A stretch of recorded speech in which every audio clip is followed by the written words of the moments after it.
The first sign was her laughter.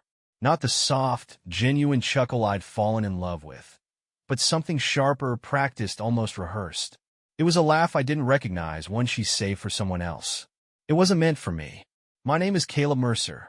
I'm 38, a middle school history teacher in Knoxville, Tennessee. I've been married to Erica for 9 years. We have no kids, not by choice but by circumstance. It's a sore spot we don't talk about much anymore, buried under layers of time and forced smiles. For a while, it felt like the lack of children drew us closer, a shared struggle that made us cling to each other. But lately, I'd started to feel the distance, like she was somewhere else entirely, unreachable. It started small, as these things always do. Late nights at work, new outfits that didn't seem to match her usual style, and the gym membership she suddenly took an interest in after years of scoffing at the idea. I told myself it was nothing, that I was overthinking. But then there was the phone. Erica had always been casual with her phone, leaving it on the counter or the nightstand, never bothering with the passcode. Now it was locked, always. And when she wasn't staring at it, she kept it face down, like she was afraid of what might appear on the screen. I noticed, of course, but I didn't say anything. I wasn't sure if I was ready for the answer. The real gut punch came on a Thursday evening. I came home early from work, the rare teacher in service day, letting me off the hook. Erica wasn't expecting me. She was still at work, or so she said. I wandered into the kitchen to make a sandwich and noticed something unusual on the counter, a receipt. I wasn't the kind of husband who snooped, but curiosity got the better of me. It was from a bar downtown, one we'd never been to together. 2 cocktails, an appetizer, and a dessert. It wasn't the kind of thing you ordered for yourself. My heart sank, and my mind started piecing together the fragments I'd ignored for months. When Erica came home that night, I didn't confront her. She breezed through the door, her face flushed and glowing, and kissed me on the cheek like everything was perfectly normal. I asked her how her day was, and she launched into a story about an annoying coworker. She lied so easily, so effortlessly, that it made my stomach turn. I nodded along, my chest tight, and told her I was going to bed early. That night, as I lay in the dark, staring at the ceiling, I made a decision. I wasn't going to ask her outright because I already knew the answer. What I needed now was proof, and not for her, for me. I needed to see it, to know exactly what I was dealing with before I decided what to do next. Erica thought I was blind, that I couldn't see the cracks forming in our marriage. But she didn't know me as well as she thought. She'd spent months rewriting the rules of our relationship, and now it was my turn to flip the script. This wasn't just a marriage anymore. It was a game, and I was about to start playing. The next day, I woke up before Erica, slipping quietly out of bed to avoid waking her. I had a plan now, a purpose. If she was lying to me, I needed more than hunches and half-formed suspicions. I needed evidence. As I made coffee in the kitchen, I noticed her purse sitting on the counter. She usually kept it on the hook by the door, a detail so small it might have gone unnoticed if I hadn't been looking for something out of the ordinary. I stared at it for a moment, debating whether to go through it. My stomach twisted at the thought. I wasn't proud of what I was about to do, but pride wasn't going to give me the answers I needed. I opened the purse carefully, sifting through its contents with the precision of a man trying not to leave a trace. Wallet, keys, lipstick, receipts, most of it was mundane. But then I found something that didn't fit. A business card. It was for a hotel downtown, the kind of place that catered to weekend getaways and out-of-town executives. Written on the back, in neat handwriting, was a date and time. My heart pounded as I stared at the card. The date was 2 weeks ago, the time matching one of Erica's late nights at work. I slipped the card back into her purse, my hands trembling. This wasn't definitive proof, but it was enough to confirm my suspicions. She was hiding something, and I was going to find out what. That evening, I suggested we go out for dinner. Erica hesitated, glancing at her phone before forcing a smile. She said she was too tired, that she just wanted to relax at home. Her excuse was plausible enough, but the flicker of guilt in her eyes gave her away. She was pulling away, even in the little moments. Fine, I said, keeping my tone neutral. Let's just order in then. Her relief was palpable, and it made my chest tighten. She was relieved because she thought I didn't suspect anything. After dinner, She retreated to the bedroom, claiming she wanted to get a head start on sleep.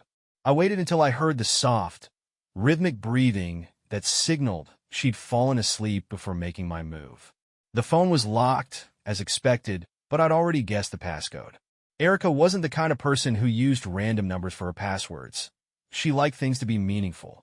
I tried our wedding anniversary first. Nothing. Then her birthday. Still no luck.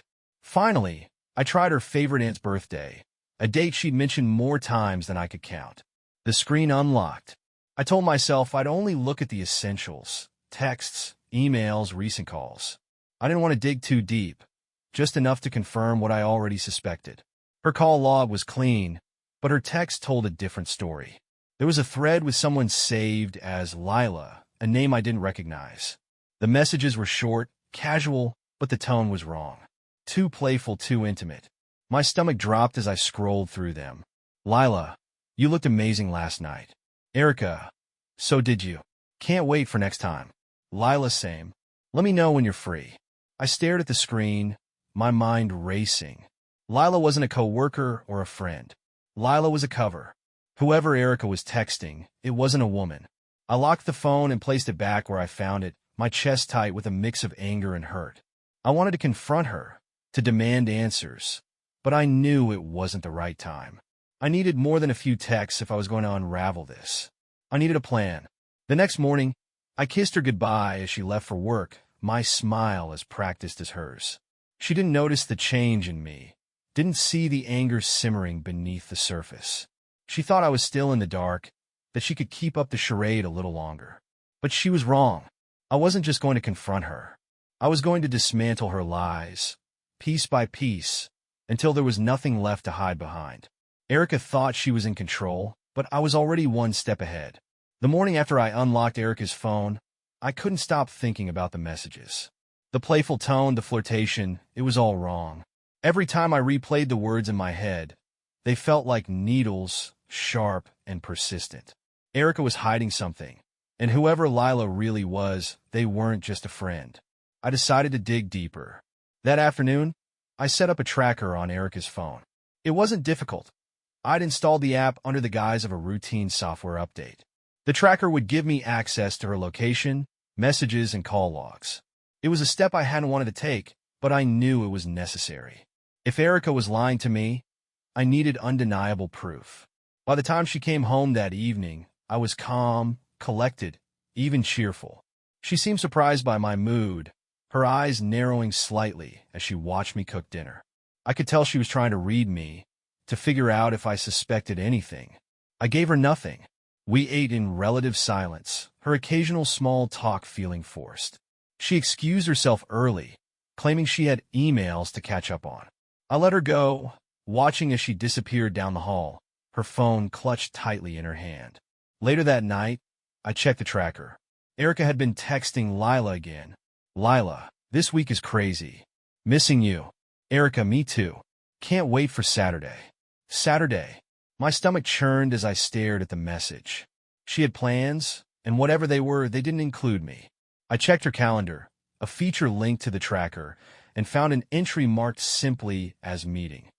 The location was blank. I sat back in my chair, my mind racing. Saturday was my window. If she was meeting this person, I'd finally have the chance to see it for myself. But I wasn't going to follow her blindly. I needed more information. The next day, while Erica was at work, I called her office. I asked to speak to her, claiming it was urgent. The receptionist hesitated before saying Erica wasn't in. She called out for the day. My heart sank as I hung up the phone. Another lie. I checked the tracker. Erica's location pinged at a coffee shop downtown, one we used to frequent before her late nights became a regular occurrence. I drove there, parking a block away, and waited. After half an hour, she emerged, her hair freshly styled, her outfit sharper than usual. She wasn't alone. A man walked beside her, tall and broad-shouldered, his hand resting lightly on her back. They were laughing, their faces lit with an ease I hadn't seen on Erica in months. My chest tightened as I watched them walk to his car, the sight of their closeness cutting deeper than I'd expected. I snapped a few photos with my phone, my hands shaking as I tried to steady the camera. Proof. That's what I needed. Proof that this wasn't just paranoia or a misunderstanding. Proof that Erica had betrayed me. That evening, she came home with takeout, her mood noticeably brighter. She kissed me on the cheek, her smile almost genuine, and chatted about her day as though nothing had happened. I played along, nodding and smiling in all the right places, even as my mind churned with everything I'd seen. When she went to bed, I stayed up, staring at the photos on my phone. The evidence was there, undeniable, but I wasn't ready to confront her. Not yet. I needed to understand the full scope of her lies before I made my move. The tracker revealed more over the next few days. Her messages to Lila grew more frequent, filled with inside jokes and plans for their next meeting. I learned his real name, Josh, and found his social media profiles, his LinkedIn, even his home address. He was a financial consultant, married, with 2 kids. The discovery sent a fresh wave of anger through me. He wasn't just a stranger. He was someone with just as much to lose. Saturday arrived too quickly, and with it, the moment of truth. Erica left the house that morning, claiming she had errands to run. I waited 10 minutes before checking the tracker. She was heading toward a hotel downtown, the same one from the business card I'd found. I grabbed my keys, my heart pounding as I drove to the location. I parked a safe distance away and watched from the lobby as she entered the hotel, her face lighting up when she spotted Josh waiting for her by the elevators. They embraced briefly, their connection undeniable, before disappearing upstairs. I didn't confront them. Not yet. Instead, I walked back to my car, my chest tight and my hands shaking. The pieces were all in place now, the texts, the photos, the location logs. I had everything I needed. Erica thought she could lie her way out of this, that I'd never notice. But she didn't realize I was already 2 steps ahead. Her lies were unraveling, and when the time came, I would make sure there was nothing left for her to hide behind. The net was tightening, and soon, there would be no escape. The day after I watched Erica and Josh disappear into the hotel, I woke with a sense of purpose. I'd spent the night replaying everything in my mind. The texts, the photos, the moments where I'd let my gut tell me something was wrong. Now, there was no denying it.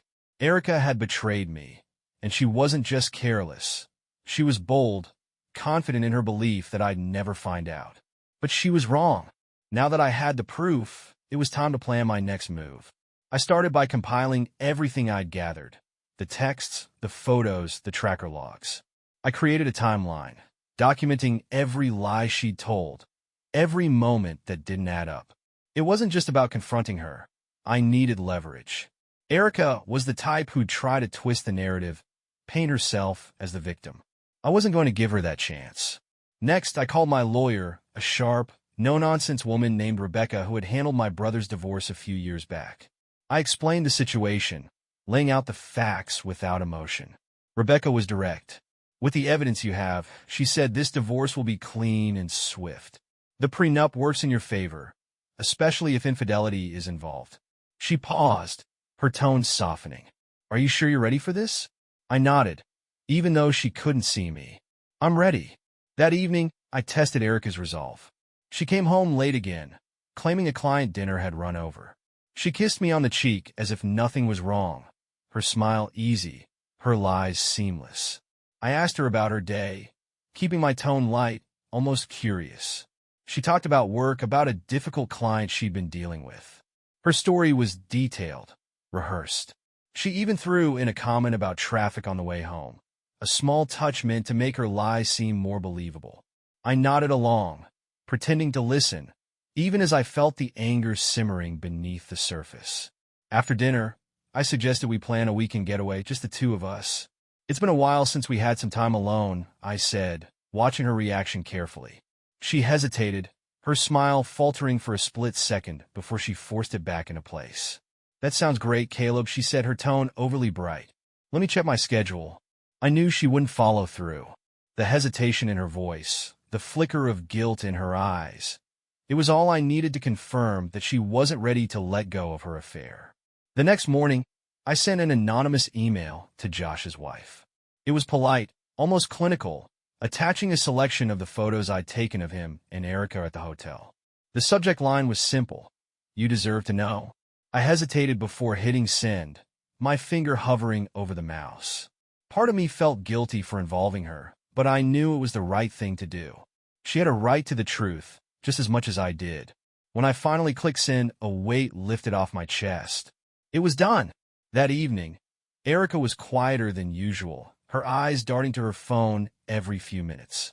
I watched her carefully, noting the way her fingers fidgeted with her wine glass, the way she kept glancing at me like she was trying to gauge my mood. She knew something was off, but couldn't put her finger on it. After the boys went to bed, I sat across from her in the living room, letting the silence stretch between us. She shifted uncomfortably, her smile forced. "Tough day?" I asked, keeping my tone neutral. She nodded, her voice tight. "Just busy. You know how it is?" I nodded, watching as she looked away, her hands gripping the edge of the couch. She was unraveling, and she didn't even realize I was the one pulling the thread. The next morning, Rebecca called to confirm the divorce papers were ready. They were airtight, ensuring I kept the house, the majority of our savings, and custody of the boys. She advised me to serve them at a time that would give me control of the narrative, when Erica would be least able to spin the story in her favor. I told her I'd handle it.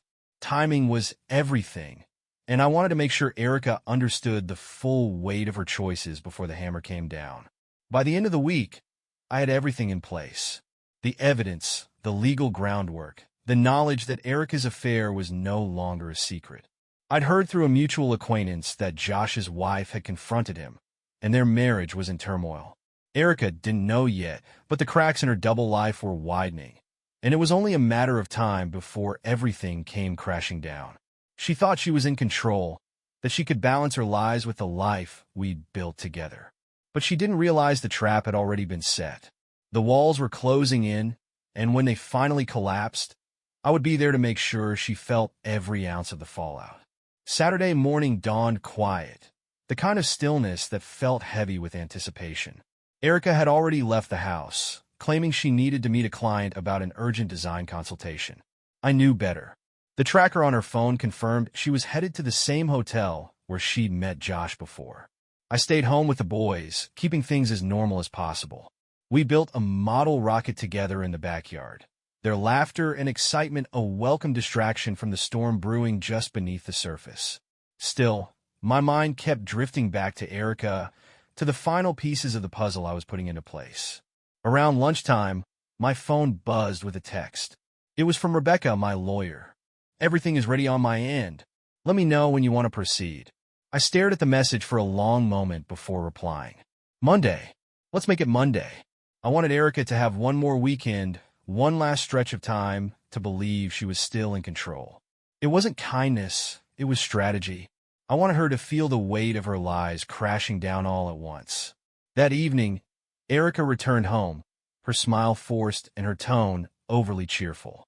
She kissed me on the cheek, her perfume sharp and cloying, and asked about my day. I told her about the rocket, about the boys' excitement, about the simple joys she was missing. She nodded along, her expression carefully neutral, but I could see the flicker of guilt in her eyes. After dinner, she retreated to the bedroom early, claiming she had a headache. I stayed in the living room, pretending to watch TV while I monitored the tracker app on my phone. Her messages to Josh were coming through in real time. "Josh, I can't believe she knows." "Erica, what did you tell her?" "Josh, nothing. She showed me the photos. Said she's filing for divorce." "Erica, oh my God, what are we going to do?" "Josh, I don't know. I need time to figure this out." I felt a cold satisfaction as I read their exchange. Josh was panicking, his perfect little world crumbling around him. And Erica? She was scrambling to keep her lies intact, unaware that I was the one who'd lit the match. Sunday passed in a blur of tension and unspoken words. Erica seemed distracted, her phone never leaving her side. She avoided eye contact, her usual charm replaced by a quiet unease. I could tell she was waiting for the other shoe to drop, though she didn't know when or how it would happen. The boys noticed her distance, their questions coming in hesitant whispers when she wasn't around. I reassured them as best I could, but I knew the truth would hurt them, no matter how carefully I tried to soften the blow. On Monday morning, I woke up early, slipping out of bed before Erica stirred. I brewed coffee, packed the boys' lunches, and made sure everything was in order for the day ahead. By the time Erica came downstairs, her hair still damp from the shower, I was sitting at the kitchen table, the divorce papers resting in front of me. She froze when she saw them, her eyes darting to mine. For a moment, she didn't speak, her lips parting as if to ask a question she already knew the answer to. I gestured to the papers, my voice calm. "It's time we talked, Erica." She hesitated, then sat down across from me, her hands trembling as she reached for the papers. Her eyes scanned the first page, widening as she took in the details. The evidence was all there, the text, the photos, the timeline of her lies. When she finally looked up at me, her face was pale, her eyes filled with a mixture of anger and desperation.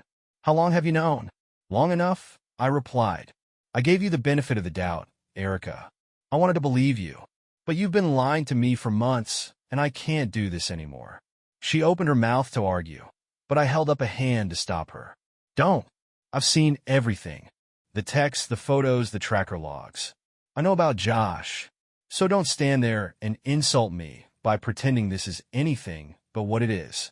Her face crumpled, and for a moment, I thought she might cry. But then her expression hardened, and she leaned back in her chair, her arms crossed. "So this is it? You've been spying on me, and now you're trying to paint yourself as the victim?" I felt a surge of anger at her defiance, but forced myself to stay calm. "This isn't about playing the victim," I said. "It's about accountability. You made your choices, Erica. Now you have to live with them." The confrontation ended with Erica storming out of the house, the papers still sitting unsigned on the kitchen table. I let her go, knowing she needed time to process the reality of the situation. The boys would be home from school soon, and I needed to focus on them, to shield them from the chaos as much as possible. Erica thought she could shift the blame, twist the narrative, make herself the victim. But the truth was out now, and there was no turning back. The cracks in her life were spreading, and soon, the entire facade would collapse. I wasn't just waiting for that moment. I was ready for it. Erica didn't come home that night. I wasn't surprised. Her car wasn't at the hotel where she'd met Josh. She'd driven to her sister's house on the other side of town. I knew because the tracker on her phone pinged her location there around midnight. It wasn't the first time she'd sought refuge with her sister when things got tough. But this time, I doubted she'd find much comfort. Her sister, Leah, and I had always been on good terms. Leah wasn't blind to Erica's flaws, and I suspected she knew more about the situation than she'd let on. Whether Erica was there to vent, strategize, or spin a new narrative, I didn't care. The divorce papers had already been delivered, and the clock was ticking. The next morning, I kept my routine steady for the boys. Maddox asked where their mom was during breakfast, his brow furrowed with concern. Noah, younger and more sensitive, didn't say anything but glanced at her empty seat like he expected her to walk through the door at any moment. I told them the truth, or at least a version of it. Mom needed some time to figure a few things out, I said, keeping my tone even. She's staying with Aunt Leah for now. They didn't ask more, though I could see the unease lingering in their eyes. At work, I found it hard to concentrate.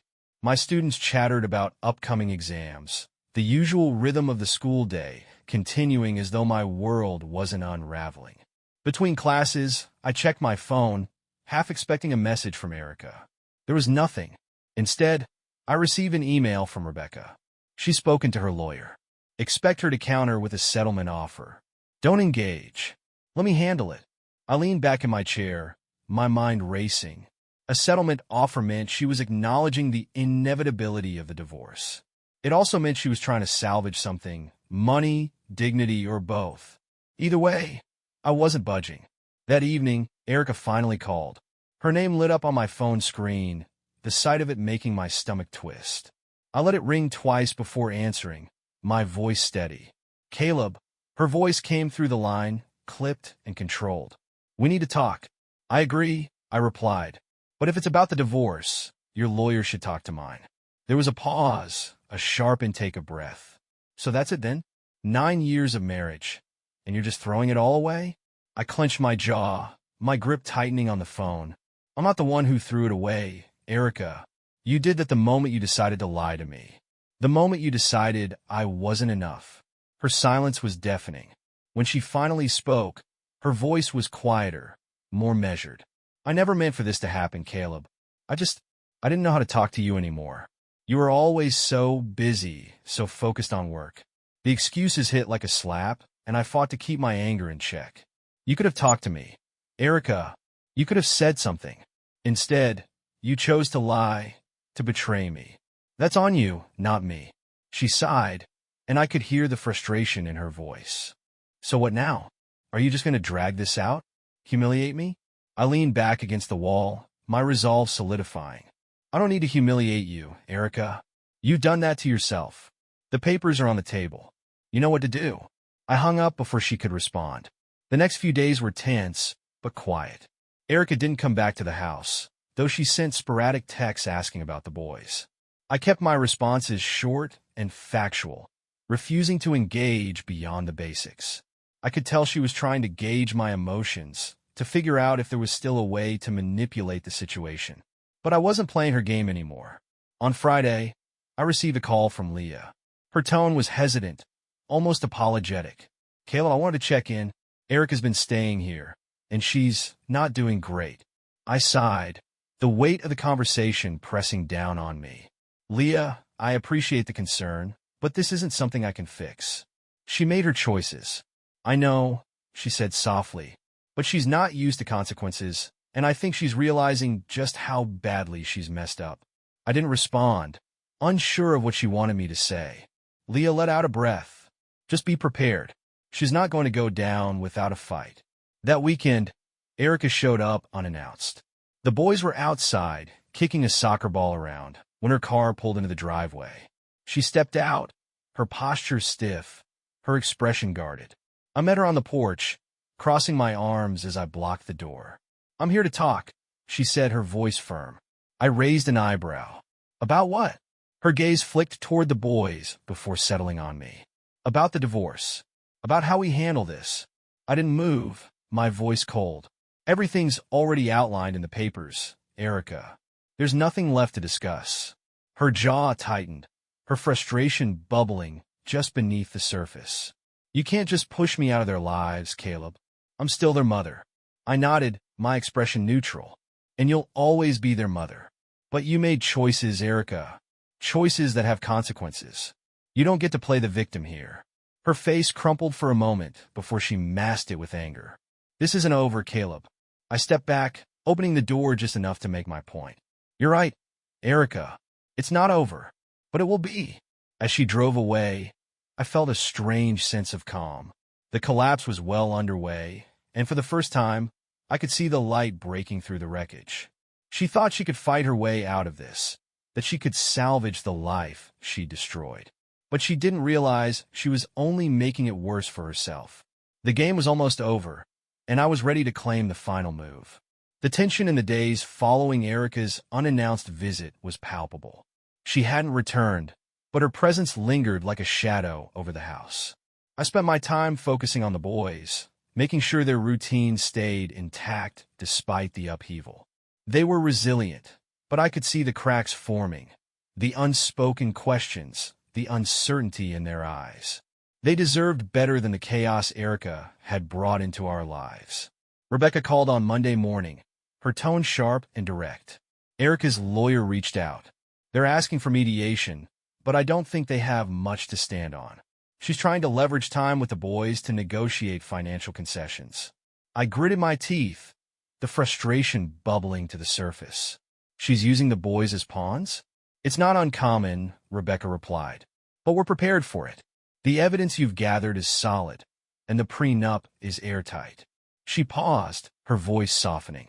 I know this is hard, Caleb, but we're in a strong position. Let her make her move. We'll counter when the time is right. I thanked her, hanging up with a mix of gratitude and unease. Erica wasn't going to give up without a fight, but she was running out of options.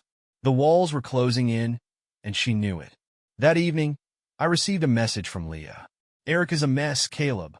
She doesn't know how to handle this. She keeps talking about how she's going to fight you for the boys, but honestly, I think she's just scared. I stared at the screen, my emotions a tangled mess. Leah had always been the level-headed one, the mediator in our family drama. But this time, I couldn't let her guilt me into softening my stance. Erica's fear wasn't my responsibility. It was the result of her own actions. She can be scared, I replied. I won't let her use the boys as leverage. They come first. I knew Leah wouldn't argue. She was protective of her nephews, and I suspected she understood, even if she didn't say it outright. 2 days later, Erica made her next move. A formal mediation request arrived through Rebecca, outlining a list of demands that bordered on absurd. Shared custody, a significant financial settlement, and a vague promise to cooperate for the sake of the children. It was a last-ditch effort, a desperate attempt to salvage something from the wreckage. Rebecca and I reviewed the request together, her sharp gaze scanning the document with practiced ease. She's grasping at straws, Rebecca said. She knows she can't win, but she's hoping you'll cave to avoid a drawn-out battle. I shook my head, my resolve solidifying. I'm not caving. The boys come first. She can have whatever personal item she wants, but she's not getting more than that. Rebecca nodded, a faint smile playing at her lips. That's what I thought you'd say. That weekend, I set the final stage of my plan into motion. I've been holding on to one last piece of leverage, something I hadn't shared with Rebecca or anyone else. It was risky, unconventional, and exactly what Erica would never see coming. I compiled everything, the evidence, the timeline, the messages from Josh. But this time I didn't stop with Erica.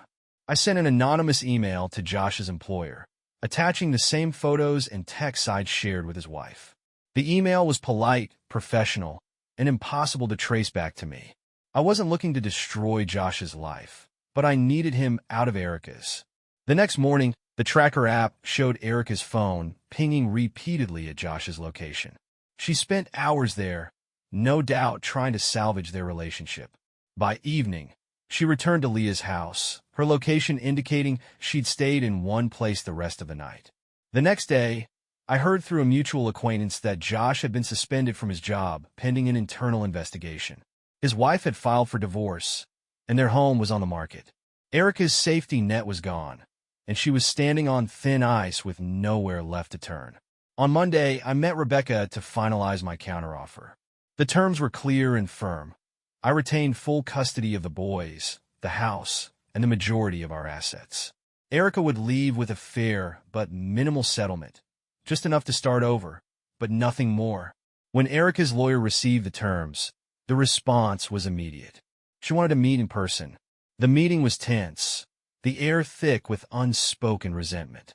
Erica sat across from me, her expression a mix of anger and desperation. Her lawyer tried to negotiate, but Rebecca shut down every attempt with calm precision. The evidence was irrefutable, the prenup ironclad. After hours of back and forth, Erica finally broke. She leaned forward, her voice trembling. Fine, I'll sign. But don't think for a second you've won, Caleb. I met her gaze, my voice steady. This isn't about winning, Erica. It's about doing what's right for the boys.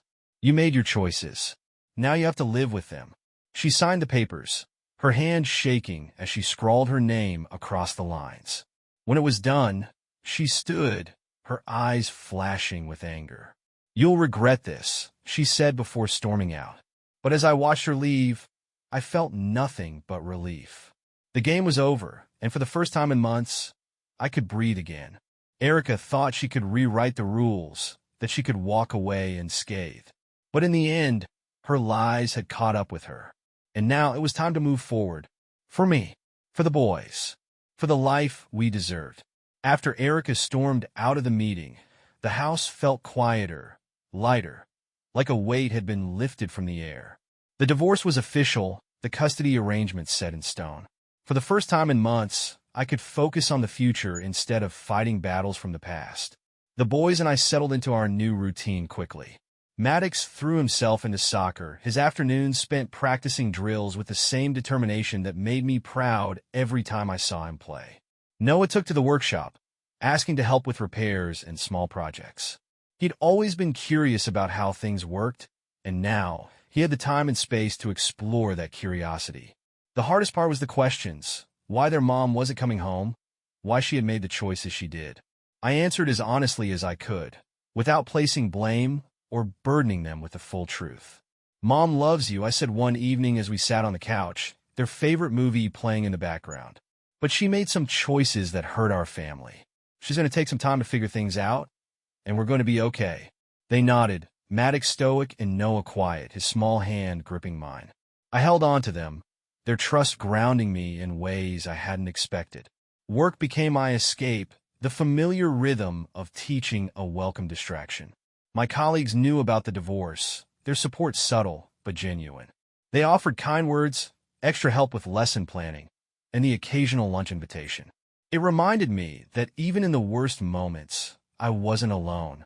Rebecca checked in periodically, updating me on the final steps of the settlement. Erica had moved out of Leah's house and into a small apartment on the other side of town. She'd taken a new job and, from what I'd heard, was keeping a low profile. I felt no satisfaction in her struggles, only a distant sense of closure. One evening, as the boys and I were working on a puzzle in the living room, Noah looked up at me, his expression thoughtful. "Are you happy, Dad?" he asked, his voice soft. The question caught me off guard, and for a moment I didn't know how to answer. I thought about everything we'd been through, the betrayal, the heartbreak, the fight to rebuild. And then I thought about the laughter we'd shared in the months since Erica left, the moments of quiet connection that reminded me of what truly mattered. I smiled, ruffling his hair. "I'm getting there, buddy. And as long as I have you and Maddox, I'll always be okay." He grinned, leaning against me, and Maddox smirked, his focus still on the puzzle. It wasn't a perfect life, but it was ours. Weeks turned into months, and slowly, the scars began to fade. The boys grew stronger, their confidence returning as we built a life that felt steady and safe. I found joy in the small things. The way Maddox celebrated after a big game, the way Noah's face lit up when he completed a project in the workshop. They were my anchor, my reason to keep moving forward. One afternoon, I received an unexpected email from Leah. It was short, a single paragraph that caught me off guard. "Caleb, I just wanted to say I'm sorry for how things turned out. Erica's still struggling, but I think she's starting to understand the damage she caused. I hope you and the boys are doing well. You deserve happiness after everything. Leah." I stared at the email for a long moment before closing it. Leah's words felt sincere, but they didn't change anything. I wasn't angry anymore, and I didn't wish Erica harm. But I also didn't owe her forgiveness. My focus was on the life I was building with the boys, not the wreckage Erica had left behind. One evening, as we sat around the fire pit in the backyard, Maddox turned to me, his expression thoughtful. "You know, Dad, I think we're better off like this. Things feel happier now." I nodded, my chest tightening with pride and gratitude. "I think you're right, Maddox. We're building something good here." Noah grinned, raising his marshmallow stick in mock salute. "To us, then. To the best family ever." We laughed, the sound carrying into the night, and for the first time in a long time, I felt a deep sense of peace. The storm had passed, the pieces had been picked up, and the life we were building was stronger than anything Erica could have destroyed. This wasn't just survival, it was renewal. And as I looked at my sons, their faces glowing in the firelight, I knew we were exactly where we were meant to be. Life had settled into a rhythm I hadn't thought possible just a year ago. The house was full of warmth and laughter again, the boys thriving in their activities, and our bond stronger than ever. The echoes of Erica's betrayal had faded into the background, replaced by the steady pulse of a life rebuilt. Maddox's soccer team made it to the state championships that fall, and Noah started a project to build a birdhouse village for the backyard. His enthusiasm was infectious, and soon we had half a dozen tiny wooden homes painted in bright colors scattered among the trees. He insisted the birds would throw a housewarming party. As I stood outside one crisp morning, coffee in hand, watching the boys kick a ball around the yard, I felt an overwhelming sense of gratitude. It wasn't the life I'd envisioned when Erica and I stood at the altar all those years ago, but it was better in ways I couldn't have anticipated. The life we were building now wasn't just about surviving, it was about thriving. Erica stayed in the periphery of our lives. She had visitation rights, but her time with the boys was limited. At first, Maddox was guarded during their visits, his trust shaken in ways I didn't fully understand until he opened up one evening after dinner. "She used to say we were her everything," he said, his voice tinged with hurt. "But then she just left us for someone else. How do I believe her now?" I didn't have a simple answer for him. "Trust takes time," I said, "and it's okay to feel the way you do. Just know that you and Noah will always be my everything, no matter what."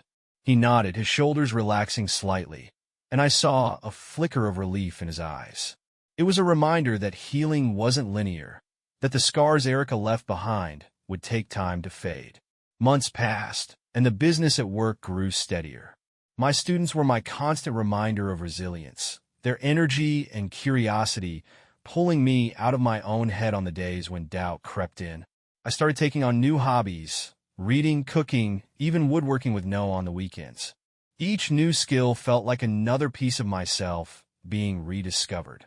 One afternoon, while cleaning out the attic, I stumbled across an old box of mementos from my marriage to Erica. Photos, cards, small tokens from trips we'd taken together. For a moment, I hesitated, unsure if I wanted to revisit those memories. But as I sorted through the box, I realized they didn't hold the same weight they once did. They were just artifacts now, pieces of a past that no longer defined me. I kept a few things, pictures with the boys, a postcard from our honeymoon, and donated the rest. It wasn't an act of anger or closure, but of acceptance. That chapter of my life was over, and I didn't need to carry its remnants any longer. One evening, as the boys and I sat around the dinner table, Noah asked a question that caught me off guard. "Do you think you'll ever get married again, Dad?" Maddox looked up, curious but quiet, waiting for my response. I set down my fork, taking a moment to gather my thoughts. "I don't know," I said honestly. "Right now, I'm happy with the life we have. But maybe someday, if the right person comes along." Noah nodded, satisfied with my answer, and Maddox smirked. "Just don't marry someone like Mom," he said, his tone teasing but pointed. I laughed, shaking my head. "Don't worry, Maddox.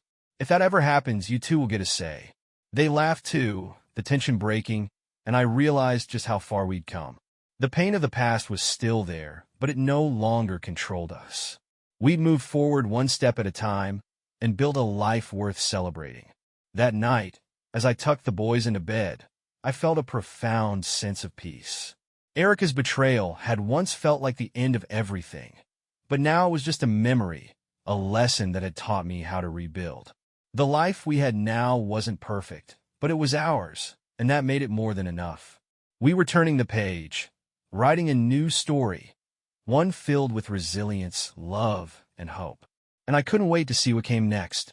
The years passed with a quiet steadiness, the kind that sneaks up on you when life is finally at peace. Maddox and Noah grew into remarkable young men, their paths shaped not by the cracks in our family's foundation, but by the strength we found in rebuilding it.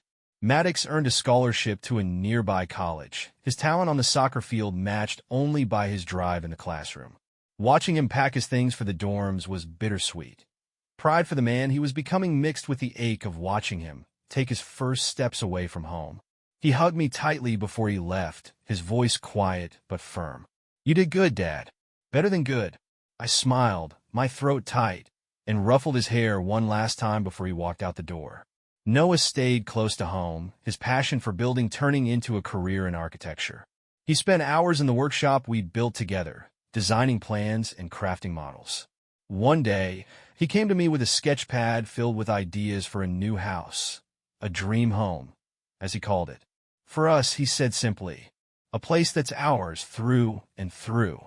His words hit me with a wave of emotion. The house we'd lived in all these years had been my anchor, a symbol of stability for the boys and me.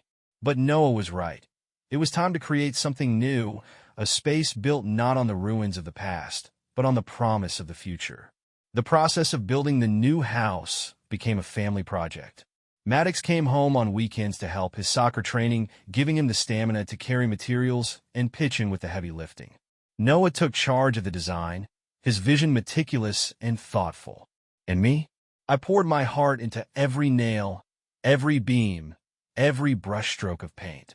When it was finished, the house stood as a testament to everything we'd overcome. It wasn't just a home. It was a legacy, a symbol of resilience and love. The first night we spent there, sitting on the back porch under a sky full of stars, I felt a sense of completeness I hadn't known was possible. Erica remained a distant presence in our lives. She tried, sporadically, to reconnect with the boys, but the scars of her betrayal ran deep. Maddox kept his distance, his forgiveness slow and deliberate, while Noah found a way to maintain a polite but guarded relationship. I didn't interfere. Those were their choices to make, and I respected them. As for me, I no longer thought about Erica with anger or regret. She was a part of my story, a chapter that had taught me lessons I couldn't have learned any other way. But she wasn't the ending, and I had no desire to revisit that part of my life. One evening, as I sat on the porch with a glass of whiskey in hand, Maddox and Noah joined me, their laughter echoing through the quiet night. We talked about everything and nothing, the conversation flowing with the ease of people who knew they were exactly where they were meant to be. Maddox looked at me, his expression thoughtful. "You know, Dad, everything we've built, it's because of you." I shook my head, a small smile tugging at my lips. "No, Maddox, it's because of us. We did this together." Noah raised his glass, his grin wide. "To us, then. To family." We clinked our glasses together, the sound carrying into the cool night air. It wasn't a grand moment, but it was perfect in its simplicity, a reminder that the life we'd built wasn't just about surviving the storm. It was about thriving in its aftermath. As I looked out at the horizon, the stars bright above us, I felt a deep sense of gratitude. The betrayal that had once threatened to destroy us had instead forged us into something stronger, something unbreakable. The life we had now wasn't perfect, but it was real, built on love, trust, and the strength to keep moving forward. We were no longer defined by what we'd lost, but by what we'd created. A legacy of resilience, a future filled with promise. And for the first time in a long time, I wasn't just hopeful. I was content. So, what do you think about my story? Drop a comment with your thoughts on my decision and how you would have handled it.